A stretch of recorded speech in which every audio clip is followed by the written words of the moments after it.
আজকে আমরা যেটা করছি সেটা হচ্ছে কি describe the structure of the gametophyte or prothallus of teres. কি করছি? Describe the structure of gametophyte or prothallus of teres. তো গ্যামেটোফাইটের স্ট্রাকচার অথবা প্রোথ্যালাসের স্ট্রাকচার যখন বলবে তখন হচ্ছে কি এই স্ট্রাকচারটা আসবে। ঠিক আছে? অর্থাৎ টেরিসের স্পোর যখন জার্মিনেট করে, টেরিসের স্পোর যখন কী করে জার্মিনেট করে তখন এরকম একটা হার্ট শেপ স্ট্রাকচার ফর্ম করে। ওই হার্ট শেপ স্ট্রাকচারটাকে কী বলা হচ্ছে? প্রোথ্যালাস। প্রোথ্যালাসে যেহেতু স্পার্ম আর ওভাম তৈরি হয় ওই জন্য সেটাকে কী বলা হচ্ছে? গ্যামেটোফাইট। যেহেতু গ্যামেট তৈরি হচ্ছে। ক্লিয়ার? তাহলে এই গ্যামেটোফাইটটা দেখতে কীরকম? Heart shape. গ্যামেটোফাইট দেখতে কীরকম? Heart shape. মনে রাখবেন। 2 নম্বর পয়েন্ট, গ্যামেটোফাইট উপরের দিকে একটা কি আছে? কনকেভ রিজিয়ন আছে। এটাকে কি বলছে? Apical notch. Apical notch. Clear? Apical নচের সারাউন্ডিং এ আপার সাইডে ফিমেল রিপ্রোডাক্টিভ অর্গান আছে, যেটাকে কি বলছি? আর্কিগোনিয়াম। আর্কিগোনিয়ামটা হচ্ছে ফিমেল রিপ্রোডাক্টিভ অর্গান। আর এটা কি ধরনের দেখতে? একটা প্লাস শেপ। এখানে দেখতে plus shape. Archegonium. Yes sir. আর আর্কিগোনিয়ামের ভিতরে কি থাকে? ইট কন্টেইন আছে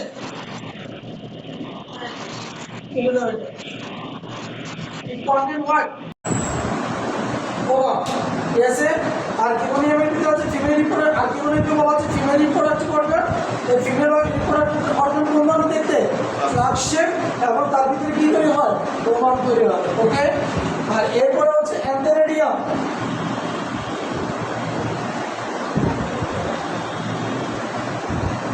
অ্যান্থেরেডিয়ামটা হচ্ছে স্ফেরিক্যাল শেপ। নিচে লেখাটা দেখাচ্ছি কিন্তু দেখো, এটা হচ্ছে স্ফেরিক্যাল শেপ। স্ফেরিক্যাল মানে রাউন্ড শেপ। ঠিক আছে? আর এর ভিতরে কি তৈরি হয়? স্পার্ম। ইট প্রডিউসেস স্পার্ম। মনে রাখবে স্যার? এটা হলো 4 নম্বর পয়েন্ট। আর 5 নম্বর পয়েন্টে খেয়াল করো। 5 নম্বর পয়েন্ট হচ্ছে এখান থেকে অনেকগুলো রাইজয়েড তৈরি হয়। Rhizoid help to attach with soil. সয়েলের সাথে অ্যাটাচ থাকতে সাহায্য করে কে? এই রাইজয়েড। এই পয়েন্টগুলো আপনাকে এখানে ডেসক্রাইব করতে হবে। এবং এখানে আপনি যে স্ট্রাকচারটা দেখতে পাচ্ছেন এই স্ট্রাকচারটা মূলত মাটির সাথে জয়েন্ট থাকে। এই স্ট্রাকচারটা কি থাকবে? মাটির সাথে জয়েন্ট থাকে। আর এর অপোজিট সাইডের স্ট্রাকচারটা উপরে থাকে। বুঝছেন? আপনি সামনে যেটা দেখতে পাচ্ছেন এটা কার সাথে লাগানো থাকবে? মাটির সাথে লাগানো থাকবে। ফলে রাইজয়েড দিয়ে অ্যাটাচ থাকে। আর এখানে মেল এবং ফিমেল রিপ্রোডাক্টিভ অর্গানে গ্যামেট তৈরি হয়। পরবর্তীতে তারা নিজেদের মধ্যে ফার্টিলাইজেশন করে সেক্সুয়াল রিপ্রোডাকশন কমপ্লিট করবে। তাহলে আপনারা যদি বলা হয় গ্যামেটোফাইটের স্ট্রাকচার দাও, তাহলে গ্যামেটোফাইটের স্ট্রাকচারটা আপনারা দিতে পারবেন নাকি পারবেন না? পারা যাবে?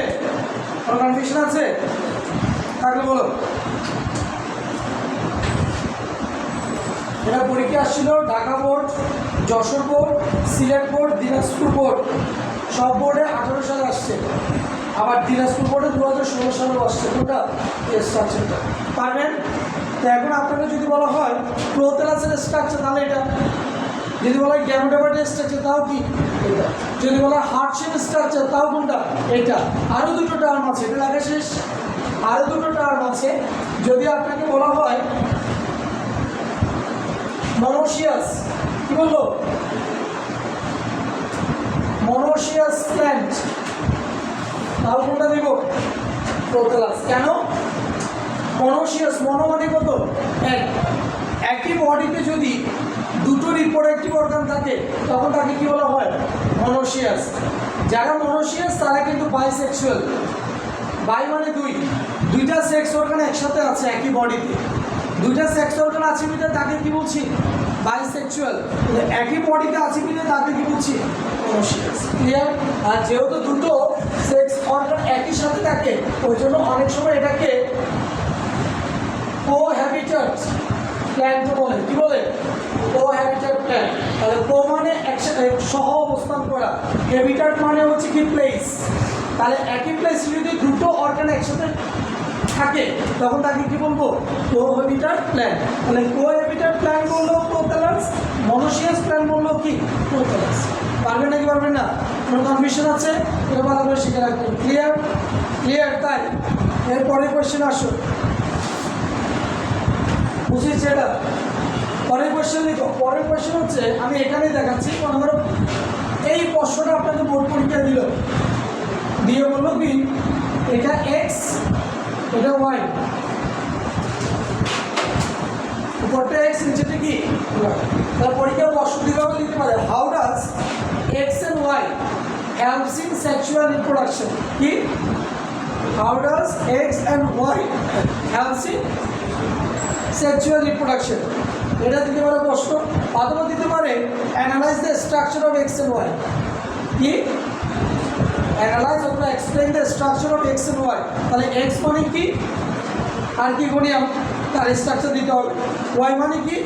অ্যান্থেরিডিয়াম, তার স্ট্রাকচার দিতে হবে। আর যদি বলা হয় analyse the what? Analyse the role of X and Y in sexual reproduction of pteris, তখন তোমাকে এক্স এর স্ট্রাকচার দিতে হবে, ওয়াই এর দিতে হবে, তারপর ফার্টিলাইজেশন দেখাতে হবে। কি দেখাতে হবে? ফার্টিলাইজেশন। ক্লিয়ার? বুঝছেন নাকি বুঝেন না? হ্যাঁ হ্যাঁ, ওটা তো সেক্সুয়াল, এখন পড়াবো সেক্সুয়ালটা। ক্লিয়ার? আসো দেখো না কি করে প্রশ্নটা বুঝছো? পরের কোয়েশ্চেন হচ্ছে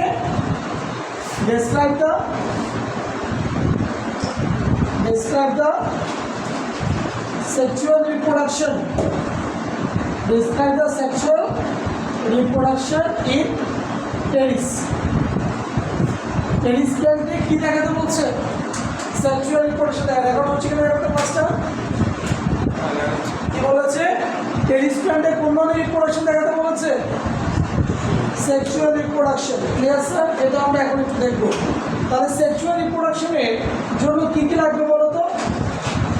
what are the precondition for sexual reproduction? Presence of sperm and ovum. তাহলে সেক্সুয়াল রিপ্রোডাকশনের জন্য কী লাগবে? Presence of sperm and ovum, এই দুটো জিনিস লাগবে সেক্সুয়াল রিপ্রোডাকশনের জন্য। ক্লিয়ার? স্পার্ম কোথায় প্রডিউস হয়? ইন অ্যান্থেরিডিয়াম। ওভাম কোথায় প্রডিউস হয়? In archegonium. এতটুকু মনে থাকবে। For sexual reproduction of the teres, it is need to presence of sperm and ovum. We know that sperm produced in antheridium, ovum produced in archegonium. এতটুকু বুঝে গেছে? বুঝছি নাকি বুঝি না? তাহলে এখন আমার কার স্ট্রাকচার লাগবে? অ্যান্থেরিডিয়ামের স্ট্রাকচার লাগবে। দেখো অ্যান্থেরিডিয়ামের স্ট্রাকচার বুঝেছি। এটা খেয়াল করো। প্রথমে আমি এখানে একটা ফিগার আছি,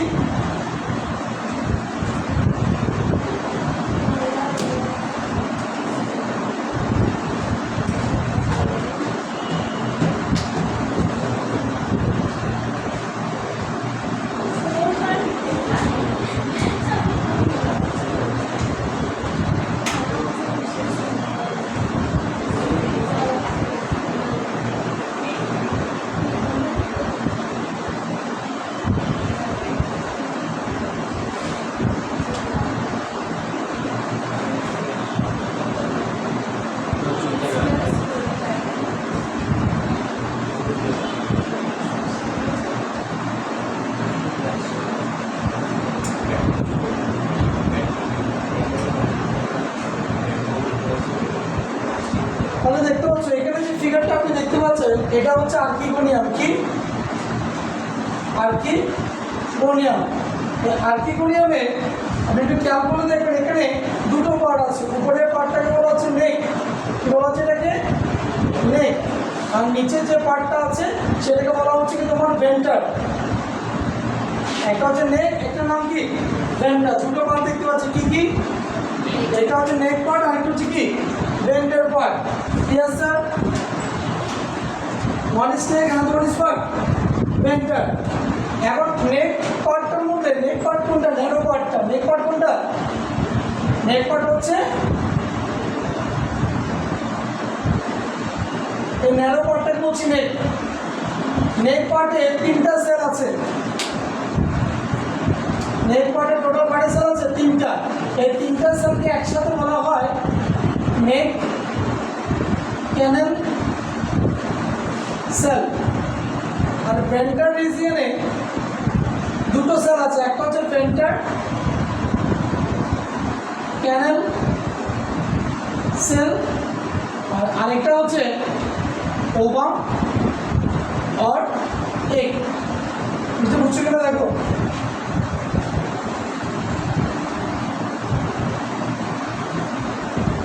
যদি না বুঝে থাকো বলো। তাহলে এটাকে আমরা কয় ভাগে ভাগ করছি? 2 ভাগে ভাগ করছি। আর কি নিয়ম কি?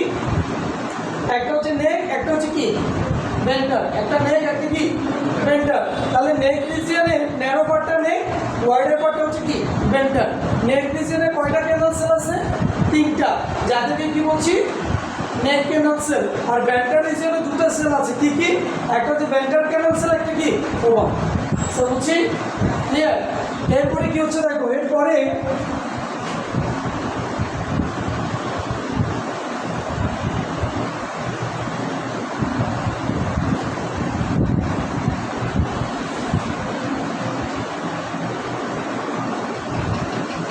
এর মধ্যে এই 3 ধরনের সেলই কি হয়ে যায়?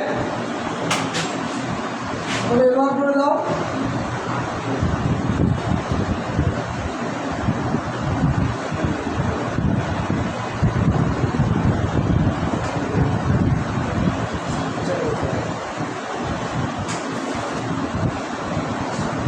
দেখো 3 ধরনের সেলই এখানে কি হয়ে গেছে? 3টা নেক ক্যানাল সেল, একটা ভেন্ট্রাল ক্যানাল সেল ডিসলভ হয়ে গেছে। কি হয়ে গেছে? ডিসলভ। যখন 3টা নেক ক্যানাল সেল আর একটা ভেন্ট্রাল ক্যানাল সেল, 4টা সেল ডিসলভ হয়ে গেল, তাহলে এই জায়গাটা কি খালি থাকবে নাকি ফিল আপ থাকবে? খালি থাকবে, তাই না? তখন এটা একটা এমটি ক্যানাল তৈরি করবে। শুধুমাত্র কে থাকবে সেখানে? এক। শুধুমাত্র কে থাকবে? এক থাকবে। এই যে এখানে যে এমটি ক্যানালটা তুমি দেখতে পাচ্ছ, এমটি ক্যানেলটা দেখতে পাচ্ছ, এই এমটি ক্যানেলের ভিতরে থাকবে হচ্ছে এক ধরনের অ্যাসিড থাকে, যেটাকে কি বলবো? Malic acid. এটা কি দ্বারা ফিল আপ থাকে? ম্যালিক অ্যাসিড দ্বারা ফিল আপ থাকে। ম্যালিক অ্যাসিড মূলত স্পামকে অ্যাট্রাক্ট করে তার দিকে। ওভামের কাছে যে স্পাম আসবে, স্পামটাকে অ্যাট্রাক্ট করে কে? Malic acid. ম্যালিক অ্যাসিডটা কোথায় থাকবে? আর ইকোনিয়ামের ভিতরে যে ক্যানাল আছে সেখানে থাকবে। বুঝতে পেরেছি? তাহলে এটা হচ্ছে development of egg or ovum. Development of egg or ovum. Clear? কোনো কন্ডিশন আছে কিনা দেখো সবাই। এদের নাম কি হবে?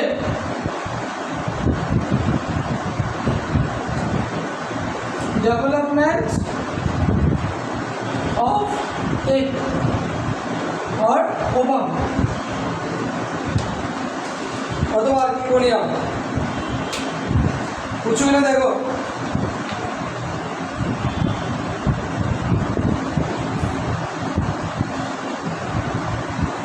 क्लियर? और कन्डिशन আছে নেই, তাহলে এটাকে মুছে দিতে পারবো এখন? বুঝলে? ওইখানে বলে এখানে দেখো কোন তাহলে এটা গেল কি? Development of egg or ovum.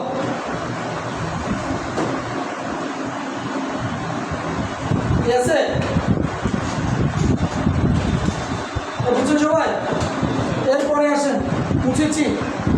এরপরের পার্টটা কি? Development of sperm. Development of what?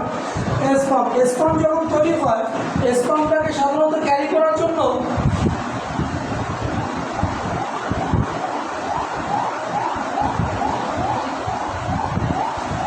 এরকম একটা এখানে ওভাল শেপ স্ট্রাকচার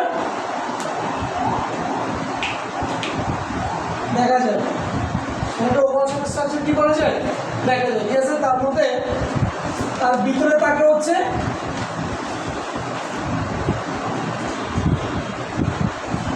এটা হচ্ছে অ্যান্থেরেডিয়াম। এটার নাম কি? অ্যান্থেরেডিয়াম। অ্যান্থেরেডিয়ামের ভিতরে কি আছে? Sperm, mother sell.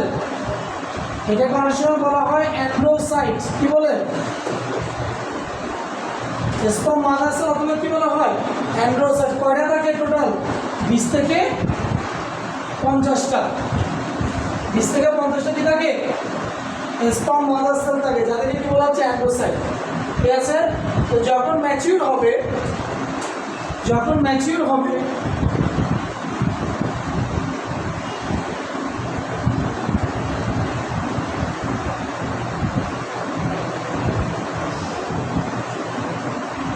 দেখো, যখন ম্যাচিউর হবে তখন স্পামগুলো এটাকে বলা হয় এপিক্যাল সেল। এপিক্যাল সেলগুলোকে রাপচার করে বাইরে বের হয়ে আসবে। তো উপরের সেলটাকে কি বলা হয় এপিক্যাল সেল। এই এপিক্যাল সেলটাকে রাপচার করে স্পামগুলো কি হয়ে আসবে বের হয়ে আসবে, বুঝতে পারলাম। আর এখানে সাধারণত প্রত্যেকটা স্পাম মাদার সেলে এক একটা স্পামে কনভার্ট হয়, প্রত্যেকটা স্পাম মাদার সেলে এক একটা কিসে কনভার্ট হয় স্পামে কনভার্ট হয়। তাহলে স্পাম মাদার সেল কটা ছিল 20 থেকে 50টা। স্পাম মাদার সেল ডিরেক্টলি কিসে কনভার্ট হবে উইদাউট এনি ডিভিশন, ডিরেক্টলি কিসে কনভার্ট হবে স্পামে কনভার্ট হবে। ঠিক আছে, তাহলে স্পাম মাদার সেল যদি 20 থেকে 50টা হয় তাহলে স্পামের সংখ্যা কত হবে 20 থেকে 50। ঠিক আছে, আর এই যে স্পামটা দেখতে অনেকটা মাল্টিপ্লাসিলেটেড। কী ধরনের হয় স্পামটা দেখতে অনেকটা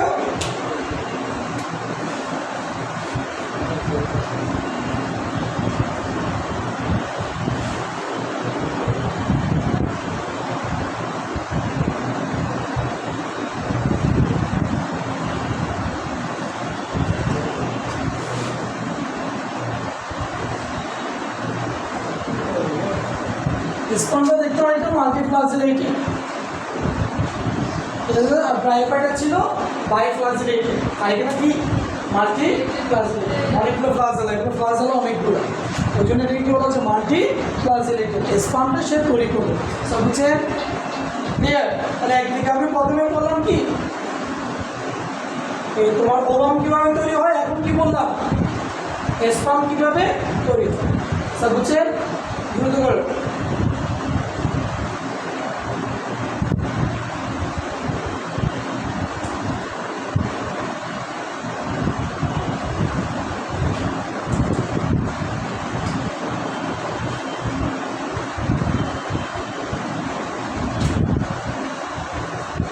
ফিগার আছে এগুলো দুইটা তিনটা দেখো দর্শক,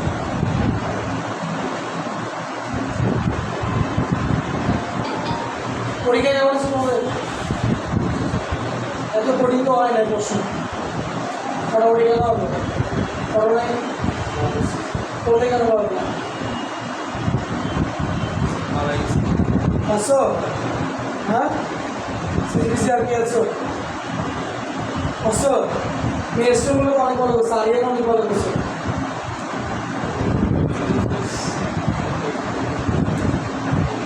তুমি সিরিয়াসলি পারো নাই তাহলে চুপচাপ কেন মোটামুটি এটা আমি পরিকল্পনা রাখিস। আচ্ছা এতটুকু ক্লিয়ার স্যার। যখন সেক্সুয়াল রিপ্রোডাকশন বলবে প্রথমে আমি ওভাম কীভাবে তৈরি হয় দেখালাম, এখন কি দেখিয়েছি স্পাম কীভাবে তৈরি হয়। ঠিক আছে, এরপর আমরা যেটা দেখাবো ফার্টিলাইজেশন। পরেরটা কি সেক্সুয়াল রিপ্রোডাকশন হতে গেলে কী লাগে ফার্টিলাইজেশন। তাহলে ফার্টিলাইজেশনে কী হবে ফার্টিলাইজেশনে যেটা হয় আমরা এরকম একটা স্ট্রাকচার দেখেছি না,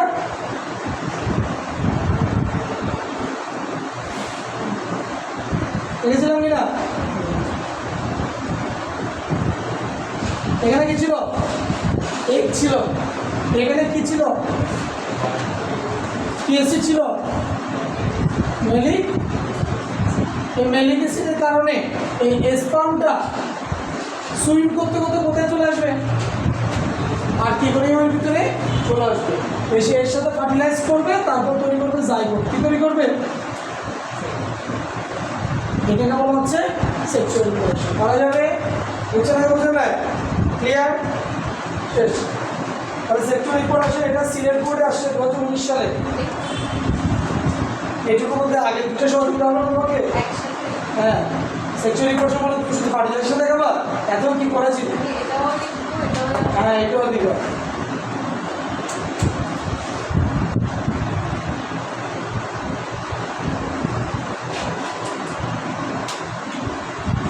ক্লিয়ার? পারবো? শেষ। আর লাস্ট একটা কোয়েশ্চেন এই চ্যাপ্টারে, এটা একটু অফ করে দাও, আমার মুখটাও চালু করো।